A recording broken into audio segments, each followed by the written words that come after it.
E a minha opinião é a seguinte. Quando eu estava fazendo o filme, a ideia era que todos nós éramos responsáveis. Mel Gibson está terminando um filme agora que é baseado discretamente em um livro antigo proibido, A Queda dos Anjos, A Descida do Monte Hermon, Os 200 que Desceram. Nada disso está na Bíblia que a maioria dos cristãos ocidentais possui. Tudo está no livro de Enoque, um texto citado nominalmente dentro do Novo Testamento, preservado por mais de 1500 anos por uma única igreja na África e ocultado do Ocidente por tanto tempo que, quando a verdade finalmente veio à tona, quase ninguém acreditou até que Gibson construiu seu próximo filme em torno dela. O Escocês e os Manuscritos. Para entender como o Ocidente perdeu o livro de Enoque e como ele retornou, é preciso começar com um homem. Seu nome era James Bruce, um viajante escocês de quase 40 anos. Em 1773, ele saiu das terras altas da Etiópia carregando 3 manuscritos escritos em Ge'ez, a língua litúrgica da Igreja Ortodoxa Etíope Tewahedo. Bruce havia passado anos na Etiópia. Ele havia explorado a nascente do Nilo Azul. Sobreviveu a intrigas da corte, à peste e a uma guerra civil. Falava os idiomas locais. Mantinha diários que ninguém em sua terra natal acreditaria. E, em sua saída, monges lhe entregaram cópias de um texto que consideravam escritura sagrada, da mesma forma que Gênesis e os Salmos, o livro de Enoque. Para os monges, não era uma descoberta. Era apenas a Bíblia deles. Eles a liam em Ge'ez desde antes de qualquer pessoa na terra natal de Bruce ter construído uma igreja de pedra. Para eles, entregar-lhe uma cópia não significava nada. Para Bruce, quando abriu o livro, foi como se o chão tremesse. Ele reconheceu o nome na página, Enoque. Ele já havia lido sobre Enoque em Gênesis. Ao longo de toda a sua vida acadêmica, ouviu escritores cristãos primitivos se referirem a um livro de Enoque perdido. E ele agora segura o que parece ser o texto completo. Não um fragmento, não um rumor, o livro inteiro. Na Europa, o livro era um rumor há mais de 1000 anos. Os primeiros escritores cristãos o citavam. A Carta de Judas, no Novo Testamento, capítulo 1, versículos 14 e 15, cita-o diretamente, reproduzindo uma passagem que corresponde quase palavra por palavra a um Enoque 1:9. Depois disso, na maior parte do mundo cristão, o livro desaparece. Não destruído, não banido por algum decreto dramático isolado, apenas lentamente, século após século, sendo retirado das listas do que era considerado escritura, até que, por volta do século V, havia desaparecido quase completamente das igrejas de língua grega e latina. Teólogos debateram sobre isso por mais de 1000 anos sem jamais possuírem uma cópia completa. Alguns insistiam que era real, mas perdida. Outros insistiam que jamais existira por inteiro. Bruce tinha a resposta em suas mãos. Ele só não sabia ainda a dimensão dessa resposta. Mas a Etiópia a havia preservado. A Bíblia Ortodoxa Etíope contém 81 livros, consideravelmente mais do que as Bíblias católica, protestante ou ortodoxa oriental. Enoque é um deles. Ele tem sido lido em Ge'ez todos os anos, em liturgias e estudos, por mais de 1500 anos consecutivos, sem interrupção. O livro que o Ocidente pensava ter perdido estava sendo lido todos os domingos em um continente diferente. Bruce não compreendeu tudo isso quando carregou aqueles manuscritos montanha abaixo. Ele pensou ter encontrado uma curiosidade. O que ele realmente fez foi reabrir uma porta que estava fechada desde a queda de Roma. E o que estava do outro lado dessa porta não seria lido seriamente por estudiosos ocidentais por mais 200 anos. O que o livro contém? Eis o que sempre foram os rumores. O livro de Enoque não é um único livro. São 5 seções costuradas ao longo de séculos. As partes mais antigas foram escritas entre os séculos III e II a.C. A parte mais recente provavelmente data de cerca de 100 a.C., originalmente em aramaico e hebraico. Fragmentos foram posteriormente encontrados em Qumran, entre os manuscritos do Mar Morto, copiados por comunidades judaicas que o trataram da mesma forma que tratavam seus outros textos sagrados. Acompanhe meu raciocínio, pois a datação é importante. As camadas mais antigas de Enoque já eram antigas quando Jesus nasceu. Quando a Carta de Judas cita trechos do livro, ele já era mais antigo do que a maior parte do que hoje chamamos de Novo Testamento. Está intrinsecamente ligado à atmosfera espiritual do judaísmo do Segundo Templo. Faz parte do mundo em que Jesus cresceu, das sinagogas onde ensinou, das aldeias por onde caminhou, das discussões que seus primeiros seguidores já travavam antes mesmo de qualquer evangelho ser escrito. O Monte Hermon, fronteira moderna entre o Líbano e a Síria, sagrado em quase todas as religiões do antigo Oriente Próximo que o mencionaram, com seu pico nevado na maior parte do ano. É visível a centenas de quilômetros em todas as direções. No mundo do livro de Enoque, é aqui que a história do sofrimento humano realmente começa. 200 deles descem. O livro os chama de vigilantes. São anjos, mas não do tipo que você imagina em um cartão de Natal. Eles têm nomes, hierarquias, personalidades e tomaram uma decisão que seu líder sabe que os condenará a todos. Nas encostas do Hermon, eles fazem um juramento juntos, um pacto vinculativo. O que quer que aconteça a seguir, acontecerá junto com eles. Seu líder é Semjaza. É ele quem propõe o juramento porque teme que, se for sozinho, os outros o abandonem à própria sorte. Ele diz isso em voz alta. Ele os faz jurar. 200 juram com ele. Eles descem. Então chega Azazel. Azazel não se limita a tomar uma esposa humana. Azazel ensina. Ele mostra à humanidade como forjar armas, como trabalhar metais, como fazer espadas, escudos e armaduras. Outros observadores ensinam outras coisas. Astrologia, feitiçaria, lapidação de pedras, mistura de cosméticos para o rosto, leitura das estrelas. O livro é muito específico. Ele os nomeia. Diz exatamente o que cada um ensinava. 20 instrutores nomeados, cada um com um currículo proibido. Esse detalhe importa porque os autores de Enoque não estão dizendo que os seres humanos inventaram a guerra. Estão dizendo que a guerra foi dada aos seres humanos por algo que veio de outro lugar. A primeira espada, o primeiro cerco, o primeiro veneno. Nada disso foi criado internamente. Tudo foi ensinado. E então vêm os filhos, a prole dessas uniões. Gênesis, capítulo 6. Os menciona em uma única linha e segue em frente. Enoque não segue em frente. Enoque diz o que eles eram. Gigantes, seres cujos apetites cresceram tanto que,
consumiram tudo o que a humanidade podia cultivar. Depois se voltaram contra a própria humanidade e, em seguida, uns contra os outros. A terra geme sob o seu peso. O sangue encharca o solo. Os arcanjos observam do céu e finalmente clamam a Deus para que faça algo. O que se segue é o dilúvio, não apenas um castigo pelo pecado da humanidade, mas uma intervenção divina, uma purificação de uma corrupção que veio tanto de cima quanto de baixo. Os próprios vigilantes são aprisionados sob a terra, aguardando o julgamento final. Seus gigantescos descendentes são mortos, mas os espíritos desses descendentes, diz o livro, tornam-se os demônios que ainda atormentam a humanidade. Agora, pense nisso por um segundo. O livro está lhe dizendo que cada demônio no mundo espiritual tem sua origem em uma única decisão tomada em uma montanha por 200 anjos que sabiam exatamente o que estavam fazendo. Essa não é uma história para a escola dominical. Essa não é a versão que a maioria dos cristãos modernos ouviu quando criança.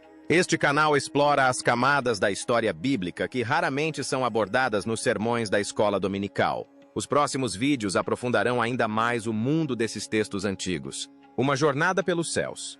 Após a descida, o livro leva Enoque para cima. Ele é guiado, segundo o texto, por anjos. Ele vê coisas que os olhos humanos não foram feitos para ver. Ele vê os depósitos dos ventos, vastas câmaras onde o próprio vento é mantido sob guarda, liberado através de portões específicos por guardiões específicos. Cada vento tem seu propósito, cada portão tem seu anjo. O cosmos em Enoque não é o caos fingindo ser ordem. É ordem em todos os seus aspectos, como nomes, funções e regras. A razão pela qual às vezes parece caos para os humanos é que eles não conseguem ver os guardiões. Ele vê um lugar de escuridão dividido em câmaras, onde os espíritos dos mortos são separados. Os justos em uma câmara, os ímpios em outra, todos aguardando o dia do julgamento. O livro é concreto. Ele descreve a arquitetura, descreve as paredes, descreve o silêncio nas câmaras daqueles que morreram injustamente. O texto descreve as câmaras reservadas para aqueles que morreram com seus crimes descobertos. Os mortos não desaparecem, eles são armazenados.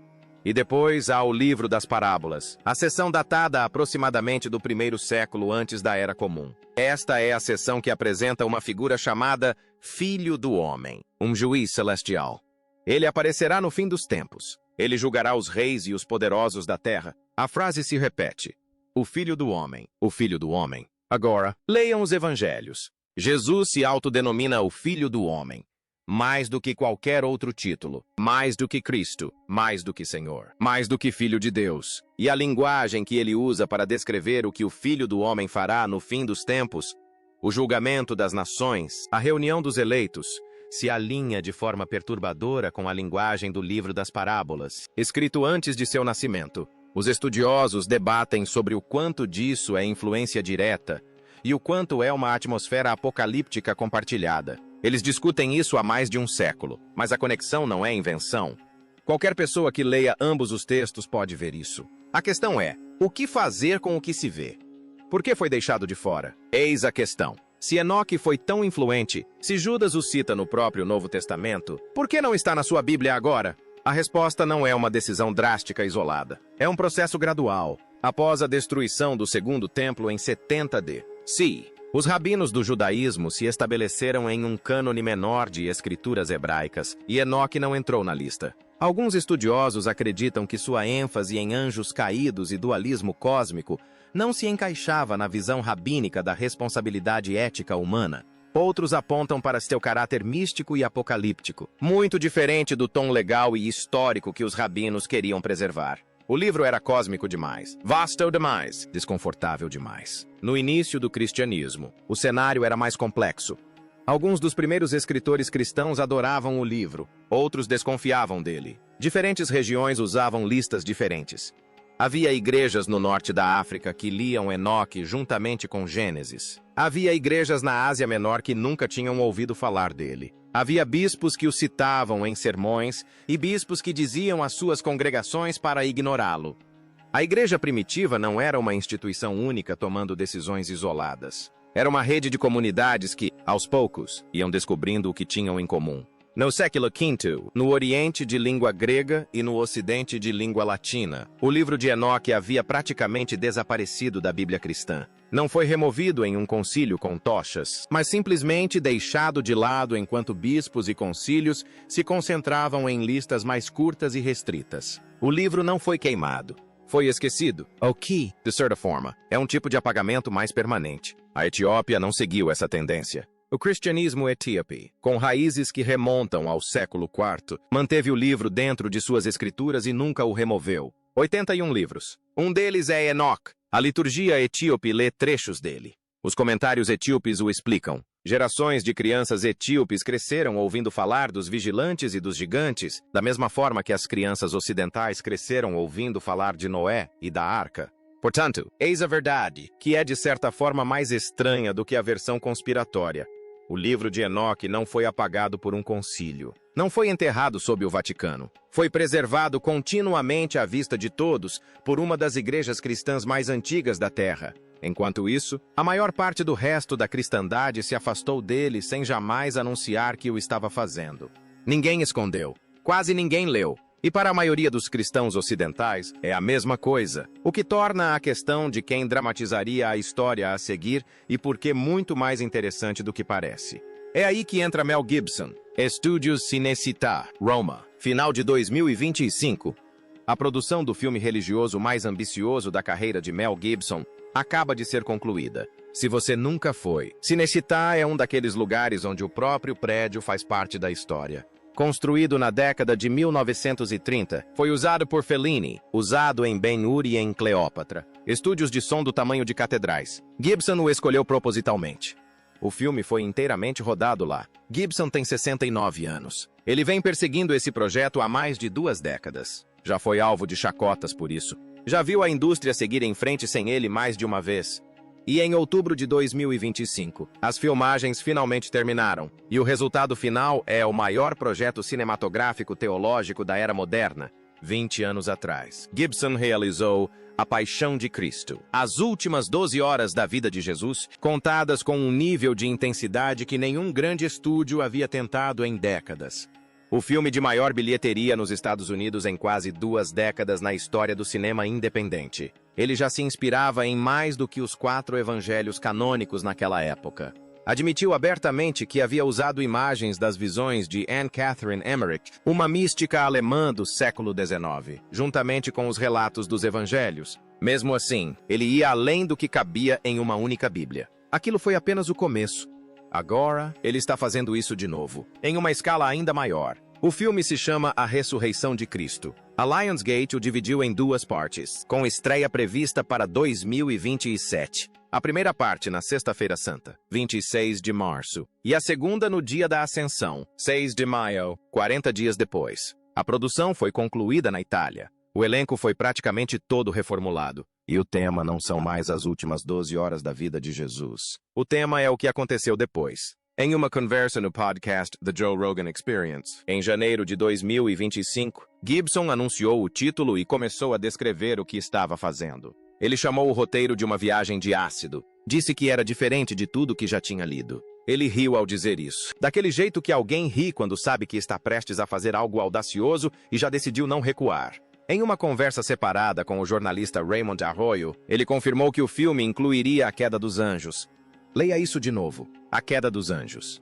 Essa é a mesma queda descrita no livro de Enoque. O Monte Hermon, os 200, o juramento, a descida, o ensinamento do conhecimento proibido à humanidade, a corrupção que provoca o dilúvio, a história extracanônica mais importante do contexto bíblico, dramatizada em um grande lançamento cinematográfico. Gibson também dramatiza o sofrimento de Cristo no inferno, a descida de Cristo ao reino dos mortos entre a crucificação e a ressurreição. Esse é um território que os 4 evangelhos canônicos mal abordam. Ele ganha vida na tradição cristã primitiva, em textos apócrifos, em escritos místicos e exatamente no tipo de mundo bíblico expandido em que o livro de Enoque se insere. Cristo confrontando anjos caídos. Cristo caminhando pelo submundo. Cristo encontrando os mesmos seres que caíram sobre o Hermon milhares de anos antes de seu nascimento. Eis o padrão. Gibson passou 20 anos explorando material sobre o qual a Igreja moderna silenciou. As visões e a paixão de Emmerich. Observadores no inferno e na ressurreição. Ele não realizou uma coletiva de imprensa intitulada O Verdadeiro Significado do Livro de Enoque. Ele fez algo mais impactante. Ele dedicou décadas de sua carreira e os recursos de um lançamento cinematográfico global à afirmação de que a história cósmica que a Igreja Ocidental ignorou é exatamente a história que vale a pena contar. O filme é a declaração. A declaração é a revelação. Quando Gibson falou em Viagem de Ácido, ele não estava brincando. Ele estava alertando o público de que a versão da ressurreição que chegará às telas em 2027 não é a versão simplificada de Escola Dominical que a maioria dos espectadores espera. É a versão que James Bruce trouxe das terras altas da Etiópia em 1773.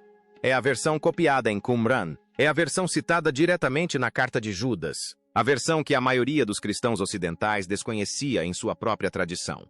Pense em tudo o que foi necessário para levar isso às telas. Gibson é um cineasta de 69 anos que dramatiza a queda de anjos, descrita em um livro que a maioria de seu público nunca leu, preservado por monges em um país que a maioria de seu público nunca visitou, em um idioma que a maioria de seu público nunca ouviu. Cada camada representa uma luta que ele escolheu travar e agora está prestes a se tornar um grande filme em 2027. O que, na verdade, fizemos de errado? Agora podemos responder à pergunta do título. O que entendemos mal sobre o livro de Enoque? Pensávamos que estava perdido. Não estava perdido. Foi preservado em Ge'ez, na Etiópia, lido todos os anos na liturgia, enquanto o Ocidente passou 1500 anos sem saber onde procurar. Pensávamos que era proibido. Nunca foi proibido. Está guardado na Bíblia de uma das igrejas cristãs mais antigas em atividade contínua na Terra, a Igreja Ortodoxa Etíope Tewahedo. E você pode lê-lo hoje à noite, se quiser. Pensávamos que suas ideias existiam em algum universo oculto à parte. Não existem. Elas são citadas no Novo Testamento. São ecoadas nas palavras atribuídas a Jesus. Moldaram a maneira como os antigos judeus e os primeiros cristãos pensavam sobre anjos, demônios, julgamento e o fim dos tempos. E pensávamos, acima de tudo, que a história cósmica da Bíblia era simples. Um universo claro de 3 níveis. Deus acima, pessoas no meio e um diabo em algum lugar abaixo. Enoque quebra essa visão plana. Níveis de anjos com nomes, 200 rebeldes que desceram por juramento, gigantes cujas mortes produziram os demônios, depositus de ventus, câmaras dos mortos. Um filho do homem esperando no fim dos tempos. O mundo em que as pessoas que escreveram a Bíblia realmente viviam era maior e mais estranho do que a versão com a qual a maioria de nós cresceu. Um cineasta na Itália está projetando o filme em uma tela do tamanho de um prédio. Uma última palavra. Bruce não viveu para ver o que havia trazido daquelas montanhas se tornar um evento cultural. Ele foi ridicularizado em vida por algumas de suas outras afirmações sobre a Etiópia. Aristocratas em Londres riam de suas histórias sobre carne crua e cortes reais. A tradução completa para o inglês do livro de Enoque só foi publicada em 1821, décadas após sua morte. O estudo acadêmico sério da obra levou mais um século. Os manuscritos do Mar Morto só vieram à luz em 1947 e 1948. Fragmentos de Enoque foram encontrados em Qumran, e a datação foi drasticamente alterada para um passado remoto.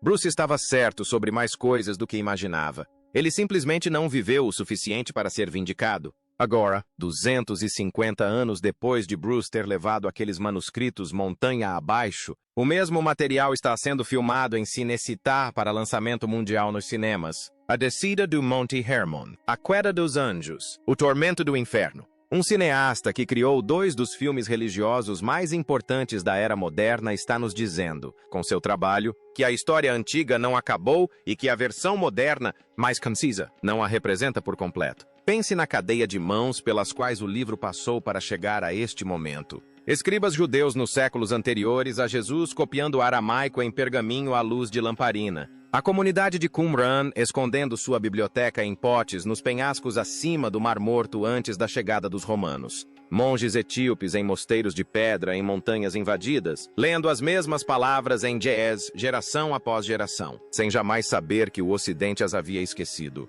James Bruce carregando os manuscritos em animais de carga nas terras altas. Um tradutor inglês do século XIX finalmente traduzindo o texto para a linguagem moderna. Arqueólogos de meados do século XX retirando fragmentos frágeis de uma caverna no deserto.